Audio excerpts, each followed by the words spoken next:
Welcome, everybody. It's a new year, 2021. We got some big games coming up this weekend. We can't wait to break it down for you. College and pro. We're going to be going at it here. The stage is set for the NFL. For the college, we have some picks for you today. We hope your favorite team's in it. I'm sporting the San Fran, and we're sporting the new logos here. How about these shirts, my man? What do you think? T Money. This is G-Man ST Money. Yeah, what's going on, everybody? We're sporting our new swag. If you're interested, reach out. We're going to get a site going that you can buy these at, but excited to be here. Happy New Year, everybody. Welcome to the Father, Son, and Holy Sports Weekly Podcast. We're going at it today. T Money, I got to hit you off the top. You going to say anything to Buckeye Nation behind me? Look at Buckeye Nation behind me. They look good. T Money, you got to come to the table here. What you going to say? Nothing. Yeah. There's nothing to say except respect. Justin Fields. RESPECT. We got a Saturday triple header of NFL. We got a Sunday triple header, Team Money. And then we go to the Buckeyes against the Tide. Oh, yeah. And we're going to hit you with some trivia of the week about that game. You're going to love it, man. We always surprise Team Money with our trivia question. We don't know what we're going to say, y'all, before we get in the show. No. We have no idea. And he doesn't even know the trivia question. So, we're doing things live. This is live shows right here. We do it live for you guys. So what do you think is happening out there? What in the world is going on, Team Money? Yeah. What do you see out there? You got to start with Devonta Smith winning the Heisman. That kid had a phenomenal year, beat out Kyle Trask. Trevor Lawrence came in second, and his own quarterback, Mac Jones. The guy had a sensational year. He looked like the best player on the field every time he stepped on it. So what do you think? Did he deserve it? Oh, yeah. Yeah, he deserved it. We talked about it last time. We thought he was a favorite. In 11 games, including the SEC championship, he led the country with 1,511 receiving yards. Phenomenal. Do you know how many Desmond Howard had? Desmond Howard, the last Heisman winner, had 950 receiving yards. Wow. And 1,511 Desmond compared had to a lot Desmond. of returning, though, so I think that's what gave him the edge there, but The most by any Heisman winner ever, the most yards. It was phenomenal. Even when Waddle went out, he looked like the best player. Even when he was double teamed, he was 5 yards in front of everybody. There was no one near him. Yeah. 21 of Mac Jones's 33 touchdowns went to that guy. Yeah. He was great. And I could have thrown to him. I know. And I loved his speech. If you heard it, I'm paraphrasing a little bit here, but he said, if you're not the biggest, if you're not the fastest, if you're not the strongest, as long as you work hard, you can be here too. I love that. You're motivating me tonight, Team Money. Love it. I was going to say the same thing as we go toward the combines, and we start to work our way and people start looking at these guys and their bodies. I got you some measurements here, Team Money. Here's, Julio Jones, Alabama great, pro great. He broke Julio Jones' records, right? Yeah. Julio Jones, 6'3", 220. Devontae Smith, 6'1", 174. 40-yard dash time for the big man, Julio Jones, 4.39. 40-yard dash for Devontae Smith, 4.49. He gets to that combine, people are going to start to get down on him. He's going to be moving down in the rankings, but the guy knows how to play ball. Yeah, I will say, I the way he looks on the field, he looks shorter than 6'1". I think that's a benefit of his. Ruggs, who was the first receiver taken last year, was only 5'10". So I think they're starting to move away from the height thing, but you're also comparing him to one of the most physically gifted receivers of all time. So, I think he's going to be successful. But, speaking of that college football playoff, Ohio State, like you said, they absolutely murdered Clemson. Buckeye Nation. I love you, Buckeye Nation. God. That was a throttling. Justin Fields showed up. I thought he was a little overrated. He shut me up. 6 touchdowns this guy had. Yeah. Broken ribs. That was a hell of a performance. We came to play, and we're not done yet. We got Alabama yet. We're going to step forward. We're going to take them on Monday night. It's going to be a war. Yeah, it really is. You see the over-under on that game? I know. It's 73 or 77. What the heck is going to happen in this game? It's going to be a shootout. Yeah, it's going to be interesting. It's crazy, too. If you look at the stat line, Trevor Lawrence had a good game, 400 yards, 2 touchdowns. Yeah. He had a fumble, and they really couldn't move the ball or stop Ohio State. Clemson's line looked really bad. Trevor's heading to the pros, man. We ran him right to the pros right there. Yep, they ran him off to the pros. No, I love Dabo. I love what he's done. I'm a Dabo fan, but Dabo's in the dust. We got to focus on Alabama now. Oh, yeah. So, and obviously we know Trevor, number 1 pick. Justin Fields, probably a top 5 pick where he ends up. I don't know, but going to be exciting. But speaking of another Ohio team, Yeah. the Browns Yep. make the playoffs for the first time in 18 years. Hey, we predicted that a few weeks ago. Yeah, We were we talking did. about who's going to make the playoffs. We knew they were going to sneak in. They At snuck the in. end, and we said the Ravens would edge them out, and they did. Yeah, and they had to make it interesting. I mean, they lose to the Jets, the lowly Jets. Then they barely beat the Steelers, who are sitting their 2 best players. I mean, it was tough. And now on top of that, going into this game, when they play the Steelers again, they lose their head coach, Yeah. multiple other positional coaches, their third best wide receiver, and now their starting guard. I mean, those are substantial misses. The NFL said they were not going to postpone games unless it was due to medical, not due to competitive reasons. So Yeah. if your team's not competitive with mine, they're not going to cancel it for that. Yeah, They're not going to do that. They're 256 games this year. They got them all in. They only delayed a couple. If you remember a couple of the Pittsburgh games, they delayed in a couple others, but they got them all in, and they're going to push forward, and it doesn't matter. The Browns are just going to have to bring it with who they have. Yeah, it's going to be really interesting. I mean, a lot of people say this shouldn't matter. You still come to play. Losing your starting guard and head coach, who is also your play caller, I think is a very big deal. But hey, It is a big deal. the Browns have a chance to finally get into the playoffs. It's an exciting, successful year for them. Hey, 11 wins from where they were a couple of years ago. I think that's amazing. Great Yeah. season, Browns. I think it's the end of the road for them, though. I'm going to tell you during our picks. I think it's the end of the That's road. exciting. I'm excited for the Browns fan base as a whole. They have a lot. I am too. They have a lot more to go. Baker's only in his 3rd year. I so mean, this is exciting. Giggsy Ross up there in Cleveland, Ohio, Giggsy 1 and Giggsy 2, man. They're Cleveland Browns fans, Hell yeah. Shout out to Giggsy, the 2 Yeah. Giggsies up there, the Browns fans. Yeah, buddy. Well, I mean, speaking of another playoff game, Washington sneaks in, but the Giants are pissed off at the Eagles. Did you see that? Yeah. Oh, The yeah. Eagles bench Hurts. Doug Peterson pulls him in the 4th with only a 3-point lead. Yeah. Okay. How did you feel about that? Well, I think a lot of the guys on the bench were even surprised. He did not communicate that to the team. So some of the guys on the bench, some of the starters were ticked off too, and it looked like Jalen was too. So it was not communicated. But I'll tell you the reason. You know the reason, right? They went from the 9th draft pick to the 6th. So I'm going to tell you on CBS projected draft board, the number 6 pick is LSU's Jamar Chase. Yeah. Okay. Now, would you like him? Because you wouldn't have had him if you would have won that game. You know who you would have had? The number 9 pick is a defensive lineman named Quiddy. Okay. Do you want a D lineman named Quiddy, or you want Jamar Chase? Well, here's the other thing. That's what it meant to them. How many wide receivers can the Eagles draft in a row? This would be their 3rd one. It's actually ridiculous. But here's the thing. A lot of Giants were pissed off. A lot of the coach came out, Joe Judge, and was saying this was disrespectful to the integrity of the game. I mean, I thought that the Giants being upset was unacceptable, personally.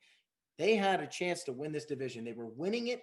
I think it was 4 weeks ago, and lost 3 straight. I can't listen to them complain when their destiny was in their hands. Nobody can say anything in that division. So I liked what Dion Lewis said. He's their cornerback. He said, "We won 6 games. Why are we complaining?" Yeah. He's an ex-Patriot. He knows what winning is. I'd be. Okay? I know you're right, but I'd be ticked if I was the Giants too. I was too. Now because Philly could have won that they game. could have, and I understand Eagles people, players being upset. Okay, I understand that. Because the players work their asses off. But you cannot tell me you're upset as a Giants fan. And one last point to this. He did say in multiple press conferences and to the commentators that he was planning on bringing in the backup to give him some reps. So this was, whether or not it was only communicated to the media and not the players, this was definitely said. was not communicated to the players. This was said. Hey, man, let's move on, Team Money. You got the T. Ross rant coming up, so we're gonna let you do some things on that. All right.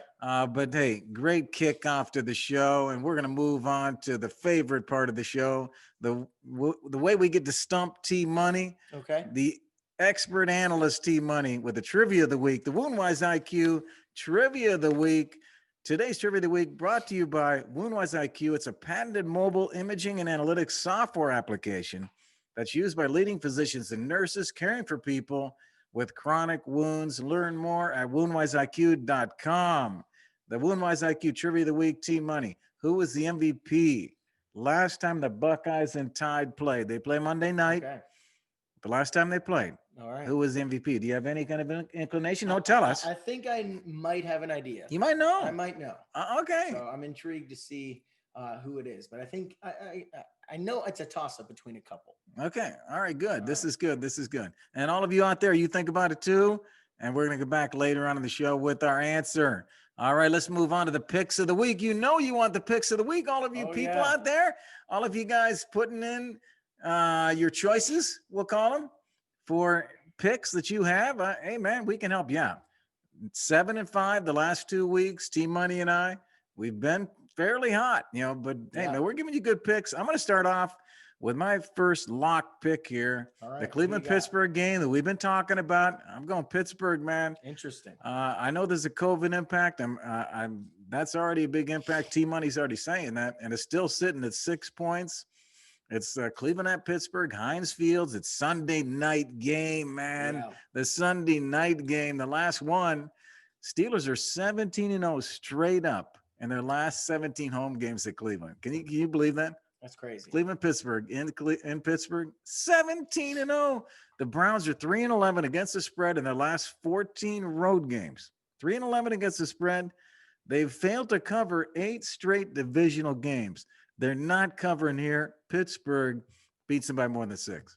Okay. Well, it's going to be interesting. I will get back to this a little bit later because I don't feel 100% the same way. Okay.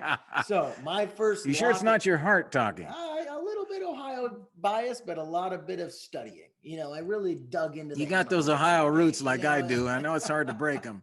So my first lock of the week, I'm going New Orleans versus Chicago. I think this is a complete mismatch. New Orleans is better in every facet of the game, every player of the game. I think Khalil Mack would potentially be the only player that could start for this team. I mean, they have the number 1 defense in the league. They might have the best roster in the league. The only question here is Drew Brees' arm, and they're playing in a dome. Chicago can't keep up here. I think Brees plays super well like they always do at home, and they get blown out. They blow out Chicago. I don't think this is close. Surprising. That's 10 points. It's a big line in that game. Yeah, I don't think it's close. I mean, you look what Aaron Rodgers just did to them. They're the worst playoff team by far here. They don't even belong. This is going to be a massacre. Hey, let's move to the over-under lock. The Dan Wren special over-under lock of the week from G-Man. We're going to the LA Rams Seattle game. We're going under 42.5. This is a Saturday afternoon matinee at 4:40 in Seattle. Now listen to this. The last 2 times these teams have met, you know how many points they've scored? 39 and 29. Wow. The last 2 times. Seattle has allowed the league's lowest points per game since week 10. 16 points a game. Yeah. Seattle's allowing. The Rams are playing probably without Jared Goff, but even if he plays, his thumb hurts. But man, what if John Wolford starts? Come on. Yeah. So the under's 7-1 in Seattle's last 8 games. The under's 11-2 and the Rams' last 13. Wow. This one's going under, baby. Everything's indicating that. Yeah, I think you called that one. Like I said, especially if Jared Goff doesn't play. Seattle's defense much improved. The Rams always shut down Seattle. I totally agree with this. Totally agree with this. So, all right, you got another lock. Yes, my next lock of the week here. I'm taking the Ravens versus Tennessee.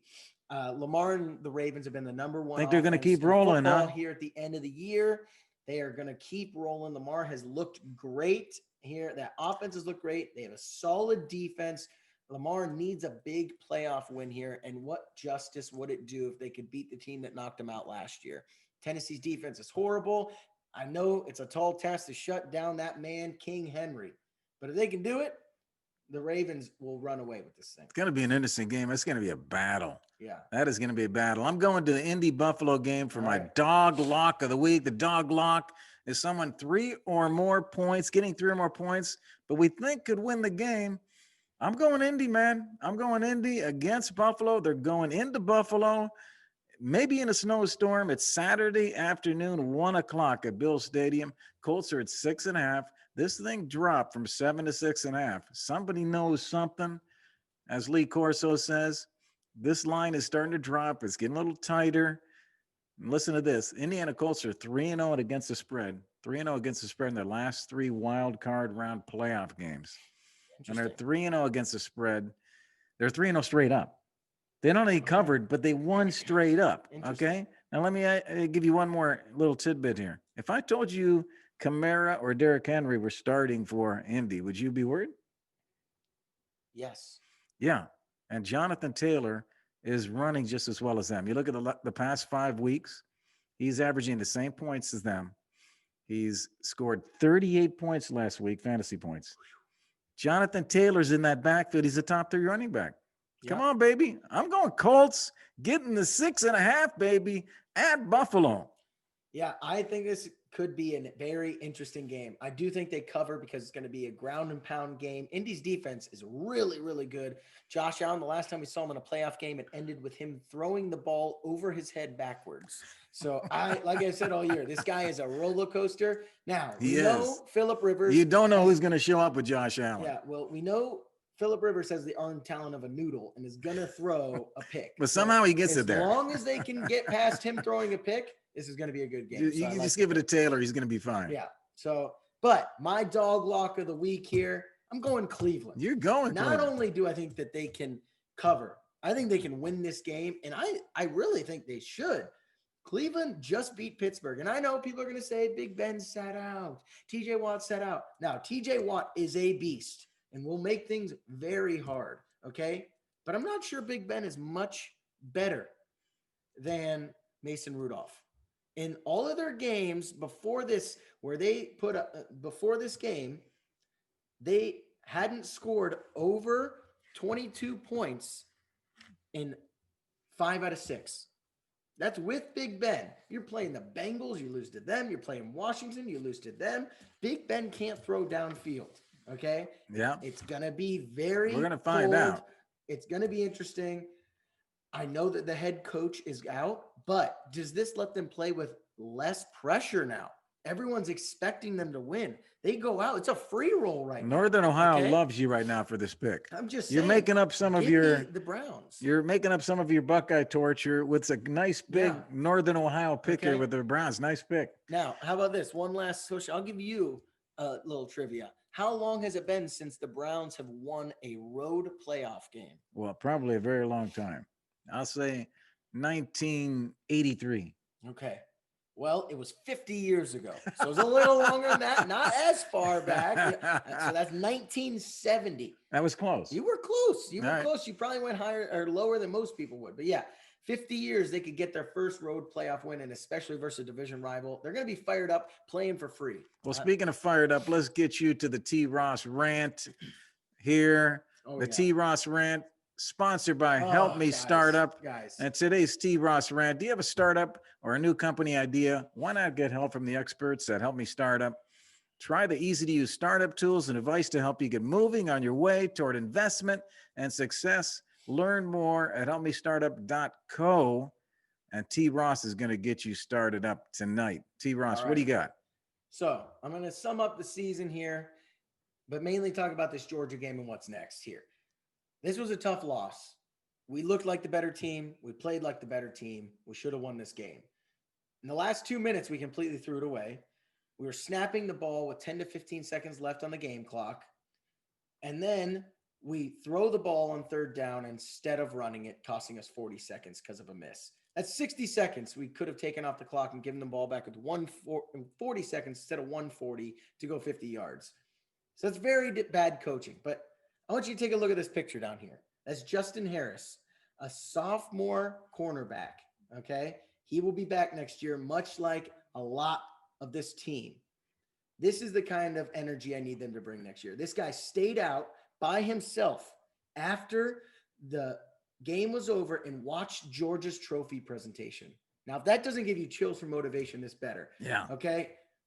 Love that. We play Indiana and Notre Dame. What grade is he? What grade? He's a sophomore, going to be a junior. Love it. Leadership. Yes. We play Indiana and Notre Dame out of conference next year. 2 teams most likely top 20 in preseason rankings. If we can beat them and go undefeated, we may get the respect we need to get in the college football playoff.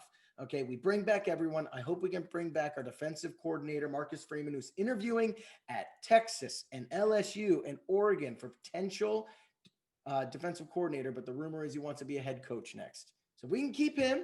We got Fickle back. We got our whole team back, all our skill players, much of our defense, our quarterback. I'm really excited for next year. And the only way I can not cry in bed at night is if I think that this is a positive thing and that they come back with an absolute vengeance and work harder than they ever have. A great season by Cincinnati. Congratulations, all you Cincinnati fans. Awesome. T-Money. And we're here in Ohio tonight. Taping this on a Wednesday. You're going to get this tomorrow morning out there in social media, but we're in Ohio tonight. T-Money will be back in his office soon. So we'll be separating here on different screens.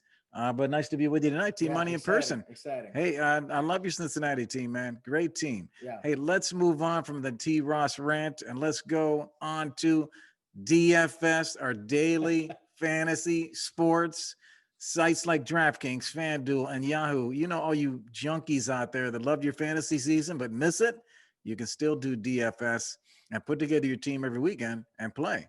And like I told you, classic games, $50,000 T-Money. If you have 9 players, that's $5,500 per player you can spend. Yeah. So think about that number as we go through. And I'm going to tell you right now, Josh Allen is my hot pick. Notice $7,500 for Josh Allen there. But he's my hot pick of the week. We went 8-4 the last 2 weeks, guys. We are putting together some fantasy. G-Man's winning some contests on these picks. I know you can too. Let's go with Josh Allen to start Buffalo. And I know I told you Indy was a nice pick, but that doesn't mean it's not going to be a shootout. Josh Allen, he's one of the more expensive quarterbacks on DraftKings, but I went with him because he's playing well. I think he has a good matchup here. He's been the best quarterback in the NFL over the last 5 games with 28 fantasy points per game. So he's putting up the points. He should get points on the Colts defense. I just think the Colts are going to score also. The most expensive quarterback's Lamar Jackson. You believe that? $7,800 for Lamar Jackson on DraftKings. So I think that Josh has more upside than someone like Lamar. Yeah. Ben is only $6,100, you know, for him. And I looked at Ben as maybe a guy because I think he's going to have a good game. But I'm going to say Josh Allen for $7,500. Go get him on DraftKings. Yeah, solid pick. He's been absolutely killing it the past couple of weeks, so not bad there.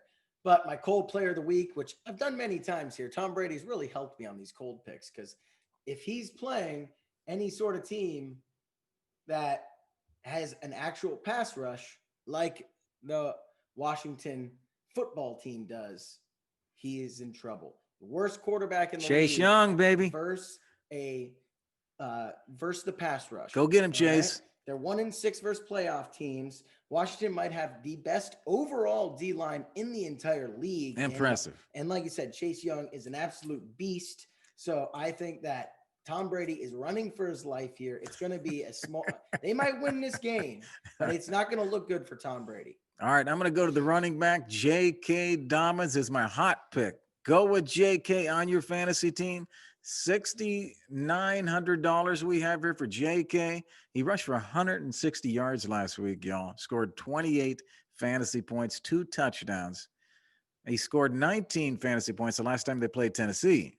Okay? Yeah. The Titans' defense is not good against running backs.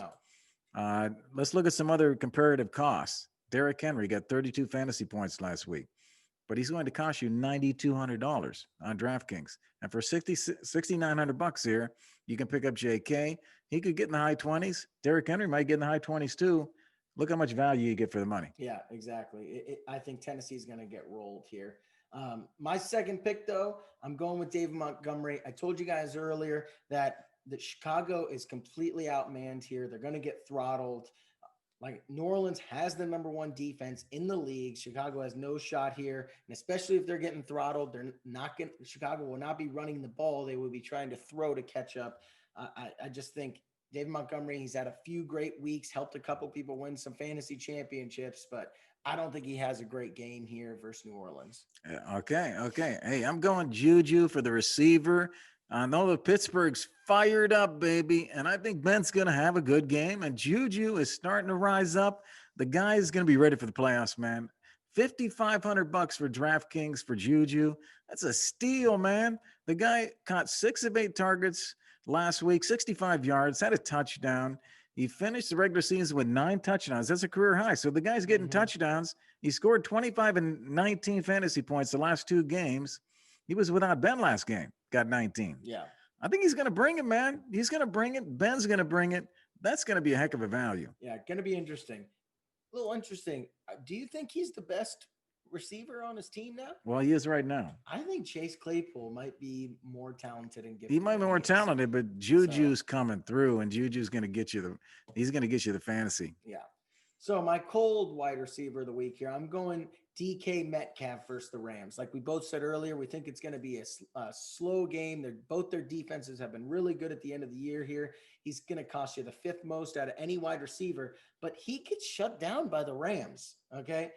4 points in the first game this year versus the Rams. 11 points in the second game versus the Rams this year. Ramsey locks him down. And then you got to throw defensive player in the year, most likely Aaron Donald into the mix there, rushing at Russell Wilson. I don't think that this is going to be a high scoring game. No. So unless he gets a red zone touchdown or something like that, that's the only way he's going to score a lot because they're going to shut him down. You might be right there. You might be right there. Good pick, my man. Hey, there's your hot and cold. We're 8-4 the last 2 weeks. Build up your daily fantasy team this weekend with some of these players and stay away from the cold players. You do not want to start the T-Money's pointing out. Good luck, everybody, in your DFS this weekend. Let's go to Ross v. Ross. Bring it on, G. What is the best NFL coaching vacancy is our question. And what do you think of T-Money? What's the best NFL coaching vacancy right now? Well, do they have any sort of odds up or anything? Do you have any sort Well, I can tell you who they are. Okay. And this is a ranking by CBS Sports Okay. that shows you the Jags and Chargers, and then the Jets and Texans, Lions and Falcons. Those are the Okay. 6. Well, What do you want? What do you want to go with? Well, I'm going to go with the clear and away best option. All right. And it's actually the Chargers, the lowly Chargers. Everyone laughs at them because they can't win a game, blah, blah, blah. Let me just lay this out for you. Top end wide receiver, Keenan Allen. Top end running back, Austin Eckler. Top end D end, highest paid in the league, Bosa. Top end safety, Hunter Henry. Top end tight end, Hunter Henry. Top end safety, Derwin James. All of that, and you have a rookie quarterback on a rookie contract after 1 year who just had the best rookie season ever. Plus, you have LA, which is great at attracting free agents. Give me this job. What else do I need here? Draft a bunch of O-linemen and then throw that team out there. I think this is a phenomenal job. I don't know why everyone's not looking at it. Yeah, I'm going with Jacksonville. I'm going with the chalk here, Jacksonville Jaguars, and against your point, yeah, they've got some great players at LA, but they're there already. If you come in to coach the Jags and I'm the general manager, I'm going to say, hey man, we're going to build this thing your way. We're going to hire your kind of players, and we can bring in Trevor Lawrence, baby. So now we build around Trevor. They have an additional first rounder to go along with the number 1 overall. Yep. They also have 2 second rounders, so they're getting 4 of the first 48 picks. They also have extra picks in rounds 4 and 5. So they get all these picks. Plus, they also have rookies, like you mentioned on the Chargers. We got Chase on their defensive end. We got cornerback C.J. Henderson, James Robinson. Come on, Laviska Shenault, and DJ Chark and Miles Jack. We got some great young guys we can build around. Bring in those rookies. It's a great job for a head coach who wants to come in and build it from scratch. Yeah, I mean, look, I do like the Jacksonville job. I'm mainly just worried about the culture down there. It's not a free agent destination, even though it is Florida, it might help. But, they have a history of just cycling and bad. I know they have good young players, but they have no one that if Trevor Lawrence comes in is going to help them to make the playoffs next year. The Chargers, on the other hand, made the playoffs 2 years ago. They ended with a 4-game win streak. They were in so many more games. This culture is great. Anthony Lynn laid a phenomenal culture there. It's not that he's a bad culture guy. He's a great leader of men. He's just not a good play caller. He's losing too many close games, getting conservative after getting leads. So I think that the Chargers could easily win 10 games next year. I'm not even exaggerating. Well, I Justin think Herbert was a stud. I think he could carry him a long way. no, you got some good points here, and I love your pick with the Chargers too. But I also think that whoever comes into Jacksonville has to also build the culture. They need the culture there. They need a winning culture. Yes. So many players have went there, and on their second contracts, they leave. They Yeah. don't sign their second contract. So it's got to be somewhere where somebody wants to go. They want to stay. I'm thinking of someone like Iowa State's Matt Campbell. Iowa State, if you look at that school, they're not, a big school. Yeah. They're hard to recruit. But yet Matt Campbell was able to bring people in, and he just shellacked Oregon in the Fiesta Bowl 34-17. He's already beat Oklahoma and Texas left and right. So he's already proved he can win in the Big 12 Yeah. with Iowa State. So he can go in with this no-name team, bring in players, which I think is a similar job here to Jacksonville. He's well thought of. And I think with Carolina bringing in Matt Rule, and I think Matt Rule is looked at as someone that came from a no-name school at Baylor, Yeah. went to Carolina, and has been successful. Yeah. And now can you repeat that to Jacksonville, another no-name team in terms of winning and losing? And Matt Campbell might fit that. Yeah, and I will say, for Jacksonville's sake here, this is the only other way that I was kind of leaning Jacksonville here. They have the number one room in cap space going into next year. All right. So I think it's over $100 million. 80 million. 80 million. Yeah. So that is a huge amount, especially with the cap projected to dip because of COVID. But the Chargers have the 11th. They're not too far down. Okay. They have cap space, but Jacksonville used that cap space to go get you a bunch of veterans and leaders in that locker room and high end studs while you got all these rookies on contracts. Yeah. So very appealing job. Like I said, if you can get a culture changer in there, that's the big thing. But, Well, since it's Ross v. Ross, I'll throw one more dagger in your heart. Oh, And here that we go. is, do you want to be the second team in a city? You want to be the Lakers? You want to be the Clippers? You want to be the I get Rams? it. You want to be the Chargers? They're second class, man. yeah, well, In that city. No, I'm That's not saying that. that's true. I love you, Chargers. I'm just saying. That's true, but can you point out Jacksonville on a map to me? Like, I'm not sure I actually know where it's at. Like, is it in South Carolina or Georgia? Or where? I honestly don't know where it's at. Well, really I'd don't. credit So that to our I'll schooling be the issues. sixth best team in LA any day over Jacksonville. Okay. Hey, that's great. That's great. I love that. Hey, man, let's go to our trivia of the week. And we're starting to wrap up here. We got the trivia of the week and then the wrap up. So we're working our way to the finish, everybody. right. Having a good time. We got a big weekend coming at us. Saturday, Sunday, NFL triple headers. Sunday night, you're going to get ready for the Buckeyes, get all geared up. And Monday night, they go at it against Bama. Big weekend, man, Team Money. And we're going to lead up to this Bama Buckeye game. It's on Monday night. I want to know if you know who was the MVP the last time they played. Okay. So I'm pretty sure it's one of two people because I believe the last time they played was in the national championship game. And I think, Braxton Miller got hurt and Cardell Jones was the quarterback. So it was either Cardell, but I'm leaning towards Zeke. I think he had like a 220-yard game or something. So I'm going to go Zeke.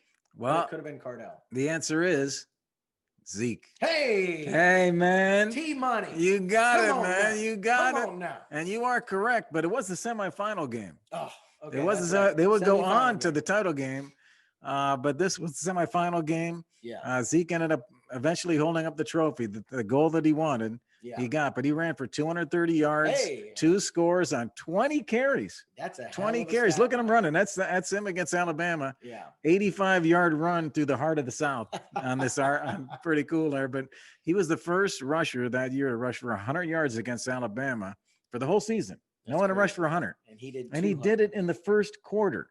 He had Wow. 100 yards in the first quarter of Wow. that game. That was the year that OSU lost to Virginia Tech. If you remember, early in the year, they lost to Virginia Tech, and there was a question whether OSU was going to make it into the playoff. And they went into Wisconsin and drilled the heck out of them. I think Jonathan Taylor was running for I Wisconsin. They think shut him so. down. Yeah. And Ohio State got in as the 4 seed. Everybody was like complaining about Yeah. it because they had that loss to Virginia Tech, and it was a bad loss and all of that. They went on to win and beat Oregon eventually in the title game. Scored 42 against Oregon and 42 against Bama, 42 in both games. That's awesome. Yep. Look at that. Yeah. So All right. that was actually the second best team in OSU history by all annals. You know who the first best team was? Was it The 01-02 team or something. The 2-3 team that beat Yeah, Miami and went 14-0. Yeah. So that even though they should have lost that game. the Zeke team had one loss, the Virginia Tech game, but the Tressel team in 2002-03 had no losses. Yeah, watch and the that clip last again. one, That's not pass interference. So they should have lost 31-24 in the Fiesta that. Bowl. They should have lost that game. Yeah. And guess who was the MVP of that 2002-03 game was? Craig You were a Krenzel? little toddler. Craig you know. Krenzel? You Who are was it? correct. Oh my God, look at me. Craig Krenzel was the offensive Woo. MVP. You're right. I'm all over it. And Willis McGahee tore his ACL in that game. oh yeah, that's right. And he went on to play in the I was like pros. 10 years old. Come on. It's this very is like good. This is like a steel trap up here. Ladies and gentlemen, we bring it to you here on Father, Son, and Holy Sport. We hope you enjoyed the show. We're trying to bring it to you every week and hope you're enjoying yourself. We're loving taking care of you. If you like the show, please press the like and subscribe button. Thanks to our production crew and our guests and our sponsors, Woundwise IQ and Help Me Startup. If you're interested in sponsoring, please reach out to us. Team Money, any parting words for the fans? Yeah, enjoy the first week of the playoffs here. Happy New Year to everyone. We're on the other side. Hopefully things get better than 2020 and excited for everything. Like and subscribe and reach out if you have any questions or want us to talk about any topics. We got some shirts, maybe some hats we'll be selling in the future, right? Maybe a little gear here. So we got some stay gear tuned. coming to you. Father, Son, and Holy Sport. All right. Happy New Year, everybody.